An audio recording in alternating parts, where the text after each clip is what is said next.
Delhi Ashok Nagar June 23, 2025 ఉదయం నేహ అనే 19 అమ్మాయి తన ఇంటి అపార్ట్మెంట్ 5వ అంతస్తు టెర్రస్ పై బట్టలారబెడుతుంది. అదే సమయంలో ఓ వ్యక్తి బురకా వేసుకుని టెర్రస్ పైకి వచ్చాడు. నేహ అని పిలుస్తూ తన బురకా తీశాడు. ఆ వ్యక్తిని చూసి ఇలా వచ్చావేంటన్నా అంటూ నేహ పలకరించింది. కాసేపు ఇద్దరు మాట్లాడుకున్నారు. కానీ ఏం జరిగిందో ఏమో ఆ వ్యక్తి అక్కడే ఉన్న దుపట్టా తోటి నేహ మెడకి బలంగా చుట్టి లాగేశాడు. అలా టెర్రస్ అంచు వరకు తీసుకెళ్లి అక్కడి నుంచి నెట్టేస్తాడు. అతన్ని అన్న అని పిలిచింది నేహ. మరి అసలు చెల్లిని ఎందుకు చంపాడు? అసలు ఏం జరిగింది ఈ స్టోరీలో చూద్దాం. నేహకు 16 సంవత్సరాల వయసున్నప్పుడు ఓ స్నేహితుడి ద్వారా ఉత్తరప్రదేశ్ లోని రాంపూర్కు చెందిన తౌఫిక్ ఆమెకు పరిచయం అయ్యాడు. అప్పటి నుంచి తౌఫిక్ నేహను చాలా బాగా చూసుకునేవాడు.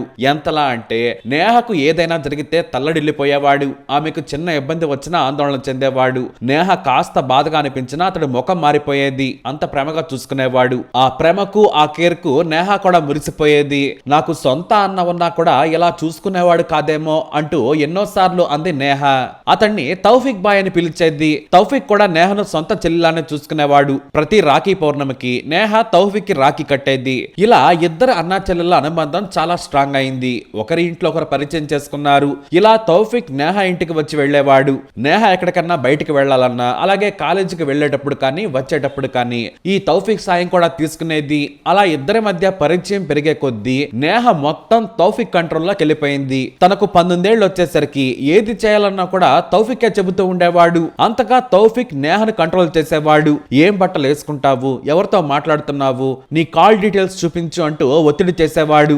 ఇది గమనించిన నేహ ఒకరోజు తనను తాను ప్రశ్నించుకుంది. నేను తౌఫిక్ కంట్రోల్లో ఉంటున్నానా, నాకంటూ జీవితం లేకుండా కోల్పోతున్నానా, ఎక్కడో తేడాగా వెళుతుందని గమనించిన నేహ చాలా స్ట్రాంగ్ గా తౌఫిక్ ను వ్యతిరేకించడం మొదలు పెట్టింది. చూడు తౌఫిక్ బాయ్, నా లైఫ్ నా ఇష్టం, నువ్వు నన్ను కంట్రోల్ చేయాలని చూస్తున్నావు, ఇది నాకు నచ్చడం లేదు, నువ్వు నా విషయాల్లో ఇన్వాల్వ్ అవ్వకు అని చాలా స్ట్రాంగ్ గా చెప్పేసింది. దీంతో తౌఫిక్ షాక్ అయ్యాడు. ఎప్పుడూ లేనిది నేహ ఇలా మాట్లాడటం అతనికి నచ్చలేదు.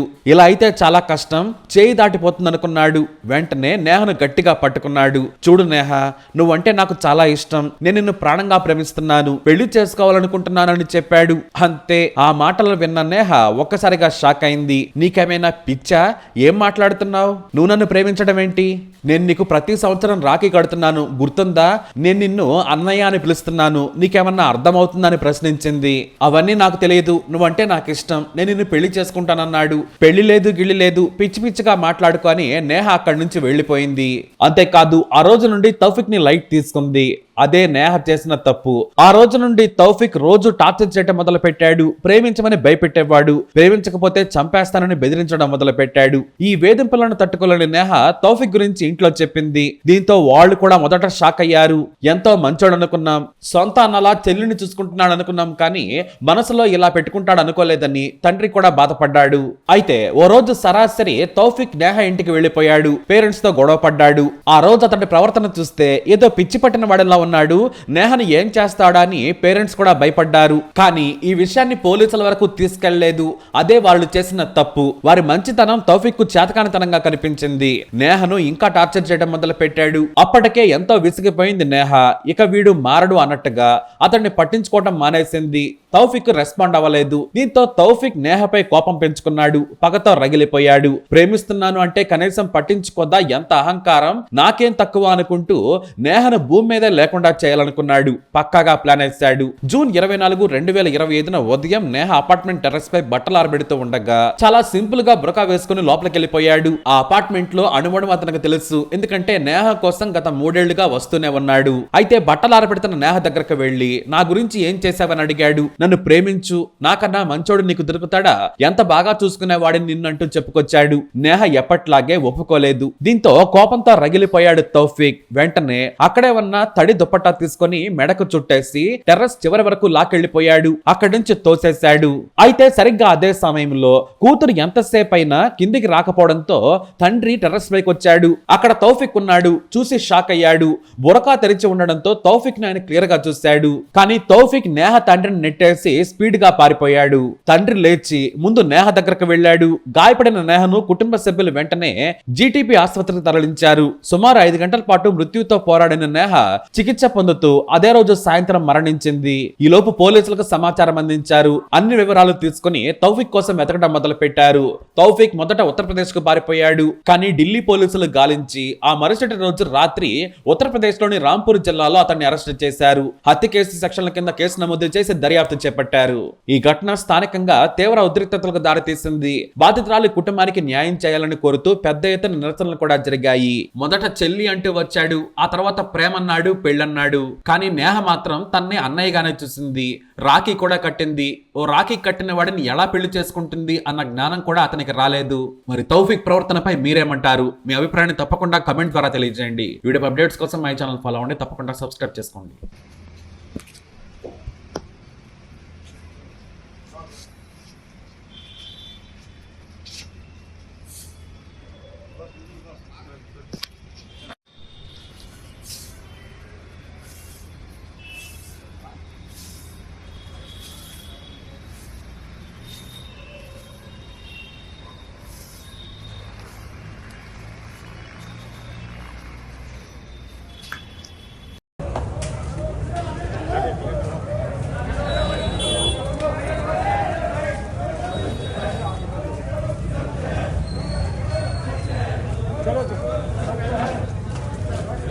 सर उधर ट्रैफिक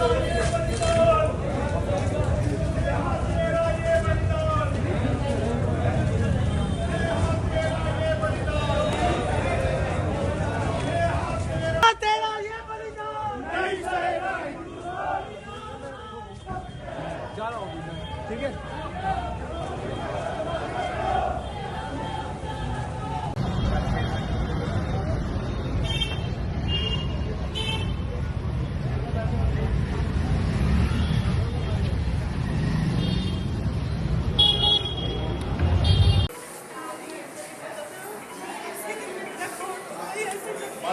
ये आपको पता होना चाहिए, ये लोग ना मुसलमान, ये आपको पता अपनी बहन से भी शादी कर लेते हैं, ये आपको ही पता है। तो ये दूसरे की बहन को बहन क्या माने? जब ये अपनी बहन को नहीं समझते तो दूसरी की बहन को बहन क्या समझेंगे?